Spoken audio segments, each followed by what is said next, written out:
So with the second half of Infinity Gauntlet issue number 6, we get a conclusion to this story. We get an end to the Infinity Gauntlet event. And picking up where we left off with Infinity Gauntlet issue number 6 part 1, what we saw was that Adam Warlock had attained the Infinity Gauntlet for himself, and that he had promised to be a fair and just God. And so what we see Adam Warlock saying here is that he promises to use this power wisely, that he promises not to abuse this power in the same fashion that Nebula or Thanos had. And what's really interesting here is that, for the most part, Adam Warlock seems very sincere here. He seems as though it really is his intention to be a good guy. And the question that the Incredible Hulk has is, what are they going to do about Thanos and Nebula? What's going to happen with them now? And Drax the Destroyer, of course, being a being that was created for the destruction of Thanos, takes it upon himself to say that Thanos is his, that he's going to try to kill Thanos here. But of course, Thanos is easily able to overpower both the Incredible Hulk and Drax the Destroyer. From here, we switch to Thanos saying that he's activated some kind of a thermonuclear device on his belt line, and that it's set to activate in about 15 seconds. And Silver Surfer asks why. Why would Thanos kill himself? And Thanos says that for him, death is preferential to imprisonment. Now, he doesn't really explicitly say this, but I would even go as far as to speculate that for Thanos, if he were to die, he would find absolute happiness within the realm of Mistress Death. But again, every instance that we've seen with Thanos where he has gone after Mistress Death has always been an attempt to be by her side, to be her equal, more so than a person who simply just exists inside her realm. And so what we see is that Eric Masterson takes the hammer of Thor and hits Thanos with it. And when he does, Thanos is knocked away from the newly restored Shrine of Mistress Death and out into the depths of space, where he explodes, presumably killing him. And this is what everybody takes on. Everybody takes on this mantle that Thanos has been killed, that Thanos is now dead. He's no longer part of this conflict anymore. And so we see that Eros steps up and says that as a member or representative of the state of Titan, that he's taking custody of Nebula for himself. And Eros has grounds to do this because, again, as far as everybody here knows, Nebula is a relative of Thanos. And so by extension, she's a relative of Eros, and so Eros is for the most part just settling family issues here. And so Adam Warlock agrees with this. Adam Warlock says that's fine, and he teleports Eros, Drax the Destroyer, Nebula away, but then also teleports the Incredible Hulk away, presumably back to the planet Earth. And so the only people that we have left are the Silver Surfer, Eric Masterson, and Doctor Strange. And the question that's asked here by the Silver Surfer is why? Why are they still here when everybody else has been sent away? And Adam Warlock says that they have gazed into the depths of his heart. They know him the way nobody else does.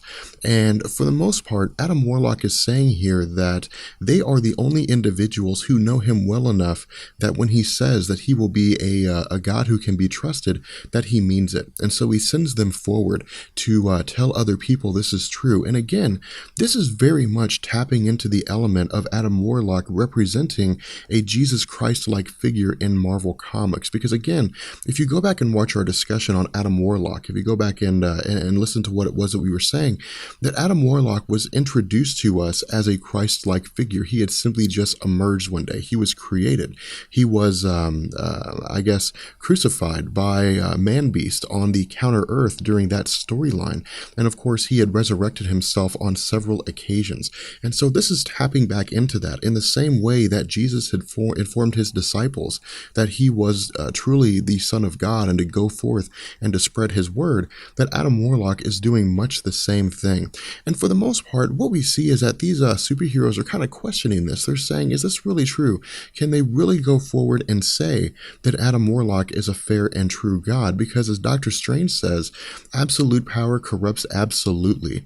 And Adam Warlock asks them if the idea of replacing their chaos, the chaos that is their lives, with with order if it would be something unpalatable.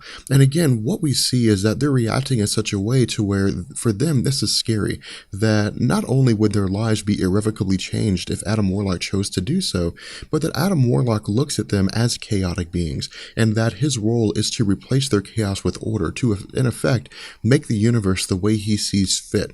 And so for them, they look at this as though he's taking the first few steps towards becoming corrupted by the power of the Infinity Gauntlet.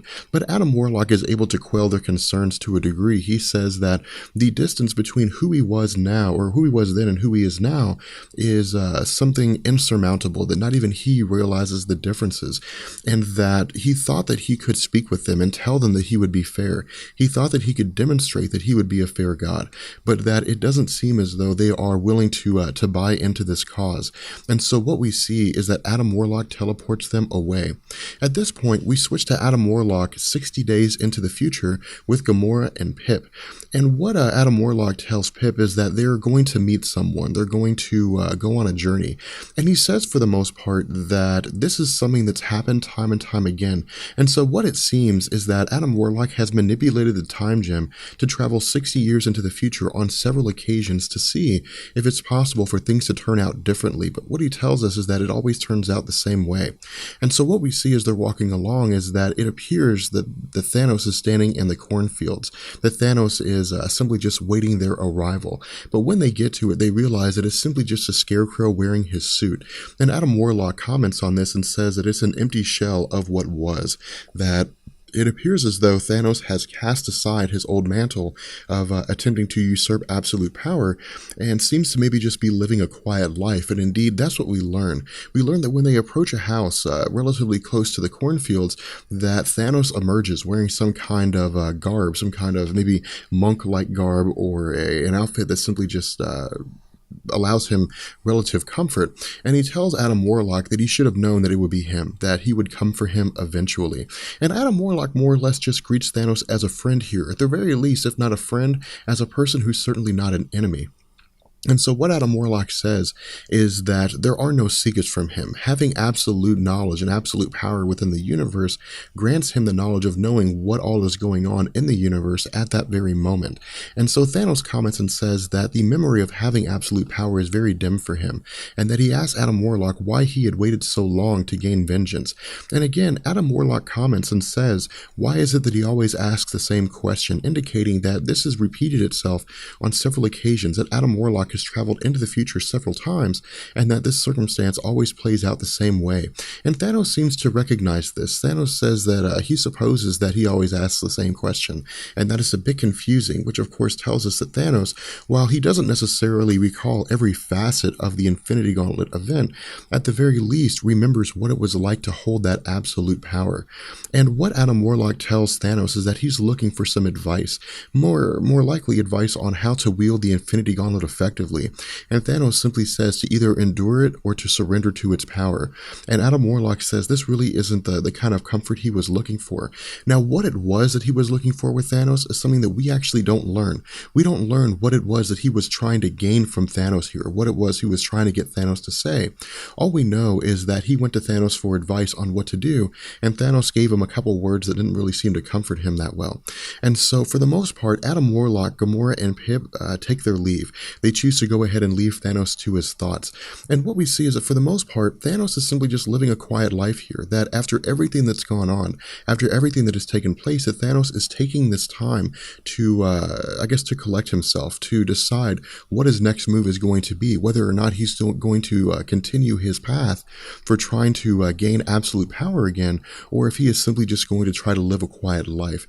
And again, touching back on Thanos' character within the Marvel Universe, we learn, of course, later on that Thanos goes after the heart of the universe, which, of course, grants him absolute power once more.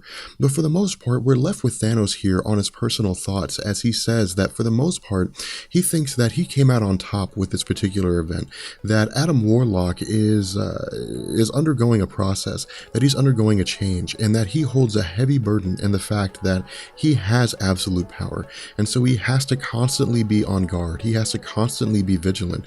because even the slightest subconscious thought could lead to the ruin of all. And so again, Thanos says that he doesn't envy Adam Warlock, and that at the end of the day, that after everything is all said and done, that Thanos came out on top here. Now his statement in terms of coming out on top is twofold. The first half is that he's managed to eliminate the burden of absolute power. This is no longer something he has to deal with, and so his mind is at ease.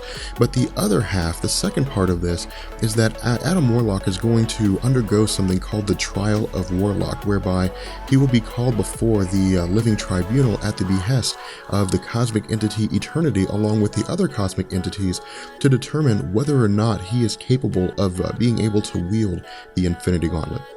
With that being said, we're going to go ahead and bring this video to an end, and I really hope you guys enjoyed the Infinity Gauntlet story. It is, in fact, I would consider to be one of the absolute best stories to ever been created in the Marvel Comics events.